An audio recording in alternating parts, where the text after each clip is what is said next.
Vincent had walked back out to the open portion of the Reclamator to wave at the patrol craft coming in. When it landed, the Urvesh stepped out and started to lift out a heavy-looking crate, only to stop when they noticed his appearance. The four Xenos glanced at one another before they continued unloading the crate. Vincent figured the Urvesh wouldn't bother asking why he was naked, aside from the headset and rifle slung over his shoulders, and so far, he seemed to be correct. A fifth stepped down and approached him with a metal box in his hands. It was shoebox-sized, but metal with some sort of buttons on it. "You asked for this." Vincent nodded and took the box. "How do I set the code?" "Press that button. Speak your phrase, then that button." The Xeno pointed as he spoke, and Vincent nodded. Overall, pretty simple. He walked alongside the four carrying the crate then, guiding them into the main portion of the ship. "Leave it here in front of the stairwell. Easier for me that way." They nodded before moving back out to the waiting craft. No questions, no objections. They were doing what they were told. The fifth was waiting by, but Vincent waved him off. "I'll bring this to you outside in a moment." The Xeno shrugged and headed outside with the others. Vincent headed back down to the lab after that, stepping over the bodies of the scientists to grab the data slate that had belonged to Ivana. Opening the box, he found the small padded interior and set the slate in place before sealing the box back up. He was about to press the button to record the phrase when he paused and realized that Mock might guess he used his mother's name for a password. Since he had Bryan to speak with, Vincent wasn't sure what the dragon knew anymore. What should he do then? He wasn't going to be able to remember this one. Finally, he hit the button to record. "What the fuck is the password?" Then he said it and smirked. Hopefully, he'd appreciate the joke when he figured it out. With that done, he walked back up to the upper level and out into the open section to hand it over to the Xenos. The one who had handed it to him was standing out of the craft, waiting. He took the box with a nod, and then climbed in with the others before the craft lifted up and out of the Reclamator's arms. Vincent watched it fly away for a good 20 seconds before tapping on his headset. "Gargoyle, Eyes, I want you to keep a lookout for any new craft that approach, and be vigilant of your surroundings. I don't think anyone's coming, but that doesn't mean you can get lazy. Understand?" "Green Phoenix," came the reply. "Shark 1, find someplace nearby where you can be at the ready, but not actively flying. Conserve your fuel." "Green Phoenix," she echoed the others. That done, he walked back inside and took a look at the crate that had been dropped off. It looked fairly heavy, and it had patrol markings all over the thing. He tapped his comm once more to change channels before speaking. "Cavazor, what's the code to the crate?" "Just keep hitting 8. Vincent sighed and kept tapping the code, wondering if Cavazor knew that was one of his default codes. When the crate opened up, he was looking at 4 lines of plastic explosives, or whatever the Urvesh equivalent was. "I've gone ahead and uploaded a schematic to your HUD, with the best points to place the charges in order to completely destroy the ship without damaging the core." "Cavazor, I'm naked. I don't have a helmet or a HUD, and, if you'll remember, the helmet I was wearing during that mission belonged to Mach, so you just sent that to my normal mask, which is up there with you." Cavazor was quiet as he realized his mistake, and Vincent continued. "Why don't I want to damage the core?" "It's a nuclear reactor. The Reclamator uses a large amount of power, and it's the most efficient method of powering the craft." "Well, shit," Vincent muttered, and looked up at a diagram of the ship next to the stairwell. "I was planning on flying this thing away from the city and smashing it into the ground, so I guess that's out." "Well, the core has an emergency ejection system. Theoretically, you could fly it a safe distance from the city before ejecting the reactor and then crashing the ship. Retrieving your black box might be problematic with the level of destruction you seem intent on inflicting, however." Vincent didn't mention that was part of his plan. "This place needs to be destroyed, so if I focus these charges along the supports, eject the core, and then detonate them, that should work." The diagram of the ship looked like it was essentially a flying building. The back spine, where he was standing, had to be extremely well supported to move without breaking apart, and the fatter lower levels below, where the block was held by the arms, looked like they depended on getting support from the city struts, so all he needed to do was focus on the spine. All right, I'll get to work. Well, how are you going to fly that thing? Reclamators are extremely difficult to fly safely. Generally, a pilot needs more than a decade of experience before being eligible to train to fly one of those. Cavazor, how hard is it to pull this thing away from the block? I'm guessing I release the arms and pull back? Well, yes, but that's not the hard part. Right. Docking or landing this thing has to be hard. It looks to be about as aerodynamic as a brick, and I'm sure the arms and size make it a nightmare to properly align. I'm just flying this thing out into the desert and slamming it into the ground. Do you trust me to manage that? Vincent shook his head.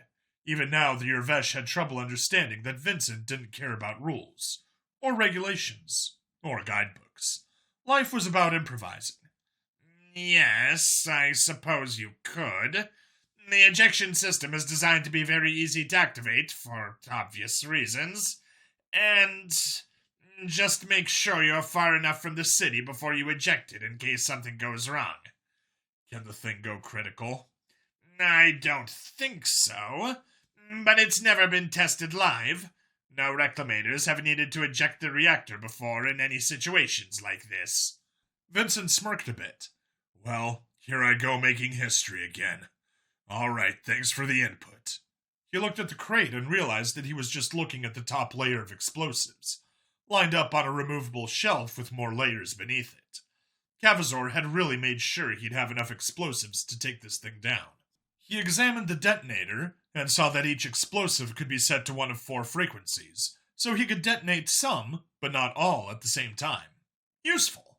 Removing the first tray of explosives, he walked down the stairwell and into the lab. He was going to be absolutely sure this place was eradicated. Since it didn't seem like there were any of the critical ship support spines in the lab, he was very liberal in slapping the charges on every table, machine, and support he could find. Finally, it came time to set charges in the back of the lab. He got a better look at the machine that the metal forms were apparently led through. There was a vat of pink paste? Goop? That he figured somehow formed the skin and organs and stuff for the cybernetic skeletons. He looked back at the headless corpse on the floor, next to Ivana, and wondered just how they made this damn thing. He could see the metal skeletons and skull casings, but how did that pink shit turn into skin and organs? The world might never know as he began slapping charges to the side of the machine. Once he came to the completed hymns, he paused. Looking around, he found some buttons and messed around with them, until he figured out how to get the hooks to drop the bodies down lower. Vincent looked into his sleeping face. The hook in the back connected to the hole where his black box should go. He gave the body an experimental poke. It felt like flesh, and while it was a bit cool to the touch, it wasn't cold. Like a freshly dead body that hadn't reached room temperature yet. It made him feel uneasy. If the eyes opened, he'd probably shit himself. But they were inert, so he slapped a charge onto each of the cybernetic copies' faces, chests, and crotch. Once he was done, he looked around the lab and couldn't see any portion that needed his attention, so he walked back to the tray and armed every other charge before leaving it behind. Once he left the lab, he turned and locked the doors behind him with a sigh. After walking back up to the main room, he grabbed the next tray and headed down to the lowest level of the ship with all the recycling machinery in it. He saw a diagram indicating some sort of maintenance hatch that would give him access to the spine, and he'd just start working his way up the ship, placing charges. It was likely going to be a boring hour of work, but it wasn't like he had anything else to do. As he headed down into the base of the ship, he passed through the crew quarters and paused. There was some half-finished board game on a table, data slates strewn about, drinks, clothes, the sorts of things one expected to see in a crew quarters. He hadn't killed those scientists in self-defense. They weren't drones he could just dismiss. They'd been people. Their families would never know what happened to them. They'd just be missing. But could he find their names? Give them over to patrol to let their families know? But if Mach knew what their doctorates and degrees were in, he might figure out what they'd been building. He took a long look at the crew quarters, and then continued walking down into the bowels of the ship. Once he was in the bottom, He found the hatch that led him into a tall shaft that ran up the spine of the Reclamator. Above him, metal studs branched off of the main spine, like the ribs of some massive creature. Starting at the bottom, he would pull out a charge and firmly press it into the metal weld at the base of the ribs that connected them to the spine, one per side. Likely there was a better way to destroy this thing, but his method would break its structure before he slammed it into the ground, so he didn't need to be fancy. He had worked himself up about 10 of the ribs when his comm beeped at him. Tapping on the headset, he spoke. Yes? You're going through a lot of effort to destroy this thing. Whatever it is they're building. You're sure we can't talk about this? Mock's voice made him smirk a little. The dragon was persistent at the very least. We can talk, but I've made up my mind. Vincent responded. You can be incredibly stubborn, can't you? It comes from my mom's side. Her maiden name's Kozlov, which is... well, it's from a different place than my dad. I heard it meant goat or something, and always said that must be how I get it. He paused for a moment as he thought about that, and how he'd tease his mom, or how his dad would exclaim that he had no idea he'd married a goat. The memories made Vincent sigh, but he kept pressing the charges into place. I've heard a lot about her from our mutual friend. She sounds like a wonderful woman, Vincent. I don't know much about your father, though. Trying to get into my head, huh? Guess you really are a psychologist after all, under the plotting and planning. Vincent chuckled softly and thought about what to say. He was a good man, and I mean that in the moral sense. No violence in him. Vincent slowly shook his head as he said that. He would hold his own in a debate, however. It wasn't like he was scared or anything, he wasn't violent. Leftovers in the store went to soup kitchens and refugee camps. Never got any thanks from the other immigrants, though. I think that might have been my beginning as a kid. He gave so much and didn't get any respect for it. Those who had money would still argue and haggle over every cent. Vincent pushed those thoughts from his head, or at least tried until Mock spoke again. And of course, you said immigrants killed him. Rather than anger Vincent, it seemed to punch him in the gut. He'd never forget that moment with his father, his failure to protect him. Would that be his clearest memory? That look of pain in his eyes before the light faded away? Vincent climbed up from the set of supports he was working on to the next. He'd need to get a new tray soon as he firmly pushed another charge into place. He tried to find the breath to keep talking for a moment. When we held his funeral, we had movies back home. All kinds. Funny, sad, romantic, scary. All kinds of movies. When someone died or they were holding the funeral, it would always rain or snow. Sort of like the world felt shitty with you. When we held my father's funeral, it was perhaps the nicest day we'd had all summer. Normally it's foggy and kind of overcast until about 1 or 2, but on that day when my mother helped me into a set of nice new black clothes, the sun was out, the birds were singing, people were heading off to the beach. I'm sure most of the city had a wonderful day that day. He had to stop as he set 3 more charges in place, and then moved over to the next support. I felt betrayed by, I don't know, nature, I guess, the world. I thought, how dare these people have a good time? How dare the weather be sunny and nice and warm? As if all my pain and anger should have brought everyone else down. I realize it's stupid now, but back then, well, it didn't help. I tried to promise my mom that I'd look after her and help out at the store, and we'd get through it. But I was a kid. What was I going to do? So you took it out on your classmates? Mock asked after Vincent had been quiet for a few seconds. No, not at first. At first, I just felt frustrated and sad. It started when I got moved into a new school. We couldn't afford the one I'd been going to anymore. There were a lot more immigrant kids. And there was this one. He was one of those cool kid types that somehow convinced everyone to worship him, you know? Well, I wasn't in any kind of social mood when I got to the school, so I blew him off. Really, I just wanted to be left alone. Well, he didn't see it that way. I was, I don't know, a threat to his coolness or something. So I became the kid he picked on. I fought back. I got the shit kicked out of me, but I never gave in. Gave in to what? To saying he was the coolest or whatever. I didn't say anything he wanted me to. It was just occasional at first, but as the years went by, it became consistent. As if his happiness was dependent on my giving in to his demands. Finally, in high school, that's what we call the level of education before university level stuff. Anyway, in high school, he figured out how to be done with me. And to be honest, he needed to, because I'd started to make my own friends.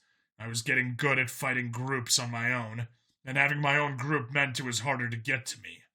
Well, he started having kids go after me during class, quietly. So when I snapped, I looked like the bad guy. They have this zero tolerance policy. If you're in a fight, even if you're just defending yourself, you get a suspension. They send you home for a week. Happens 3 times, out of school. And since we couldn't afford a private school, it meant I was gone for good. They'd refuse to educate you. It's the troubled who need help most. Vincent actually laughed at Mock's confused and slightly disgusted tone of voice. The school system was horribly overcrowded thanks to the unification of the planet and transporting refugees to the so-called green areas where things were safer and more stable. So they wanted any excuse to trim the fat, so to speak. After that, I got work in a factory to help my mom. We'd lost the grocery store years before that point, of course. We'd been in trouble when my dad died, and without him... Vincent shrugged, even though Mock couldn't see it. He then started crawling through the nearest maintenance hatch, so he could go get another tray of explosives. Mock was quiet for a while as Vincent walked upstairs and got another tray.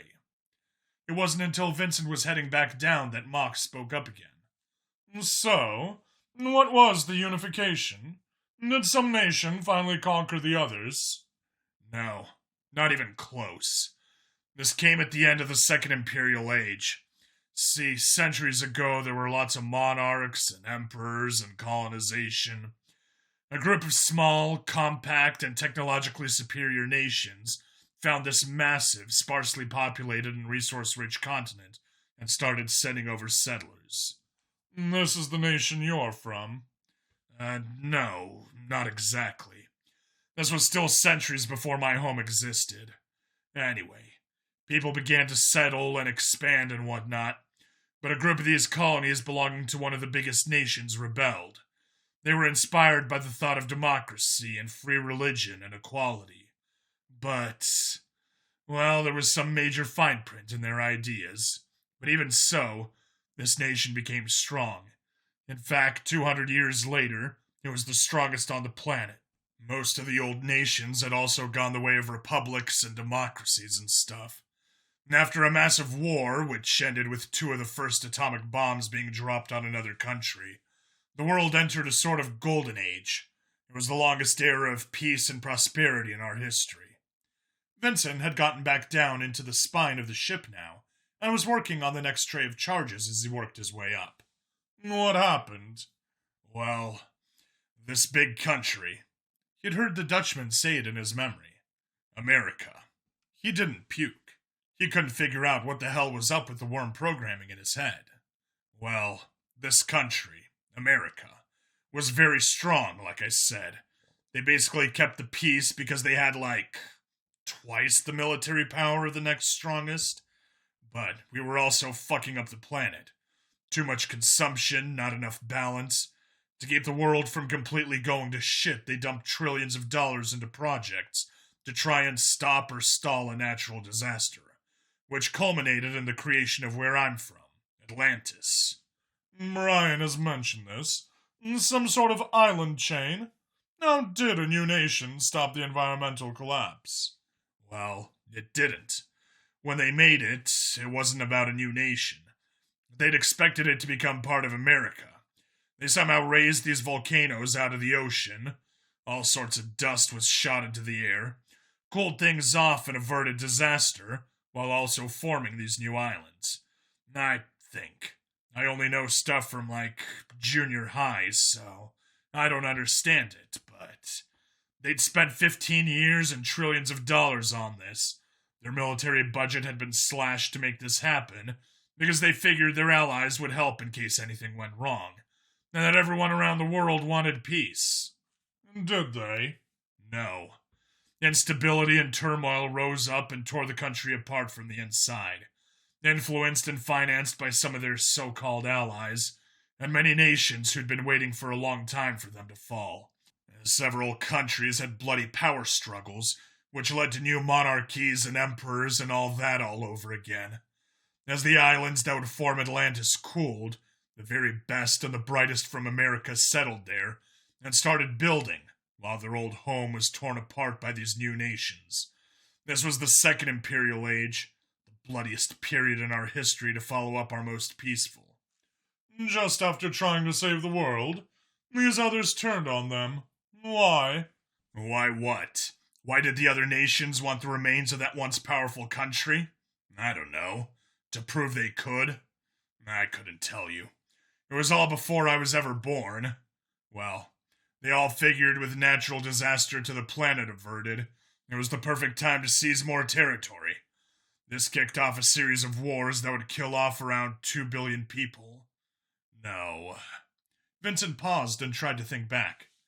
Maybe 3 billion. There was a lot. Nukes were used again, biological warfare and other weapons of mass destruction. It was a bad time for everyone.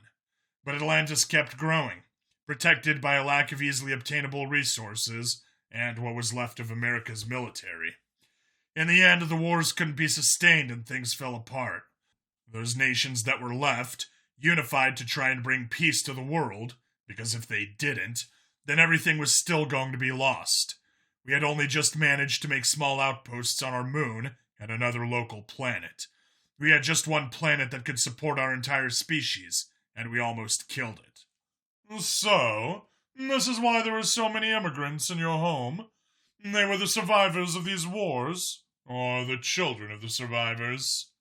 Our planet was mostly water, like 80% or something, I think. And we just fucked up a third of what had once been livable land completely, and more was at least damaged. So yeah, there were lots of refugees. So, you got a job at a factory, and I'm sure the immigrants made it hard to keep that job for the pay you needed to help your mother. Very fucking hard, Vincent echoed.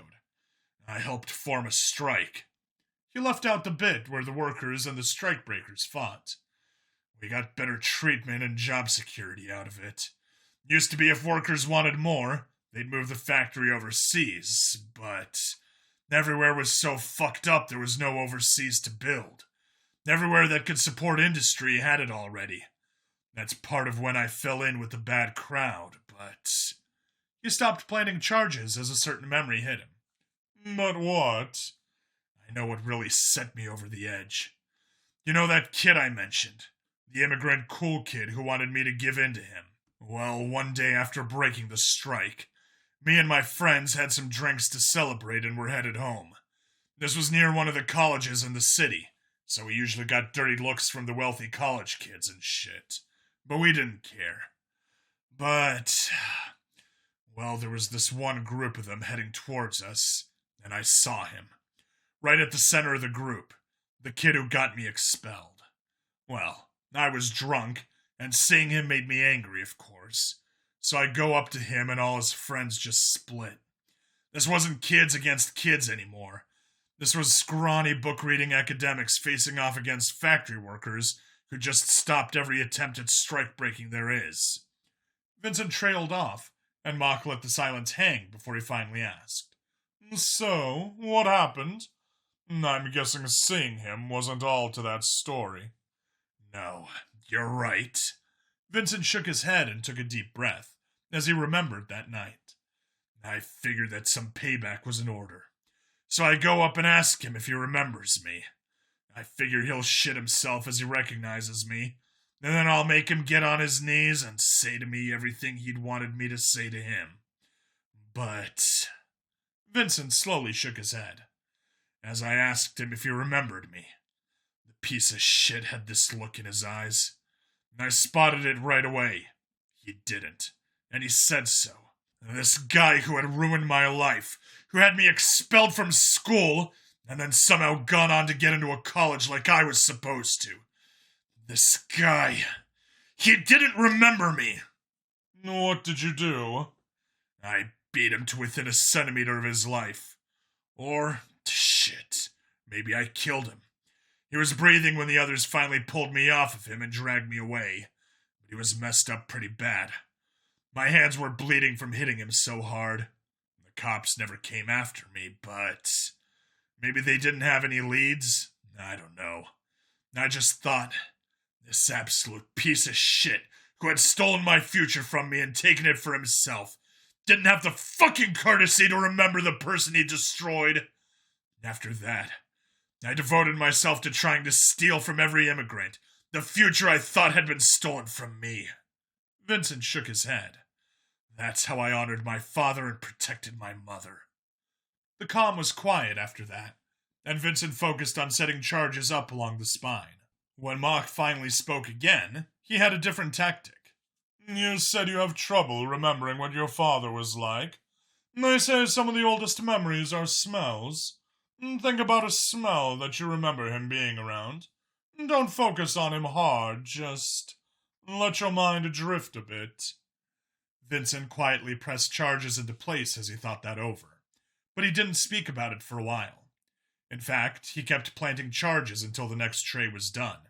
He was almost at the top of the spine, and figured this had to be enough. He crawled out on an upper level and walked down to the crate. Reaching in, he armed every last charge inside, and then pulled out one more, which he took with him up to the bridge. He sat down in the command chair and looked it over for a while. He should call Cavazor, but he didn't feel like talking much right now. It took him some time, but he found the buttons to eject the reactor, and also how to activate the engines. He tapped his comm to finally talk to Cavazor. I'm starting up the Reclamator. Get the traffic out of the way. I'm heading straight out into the desert with this. It's already been diverted.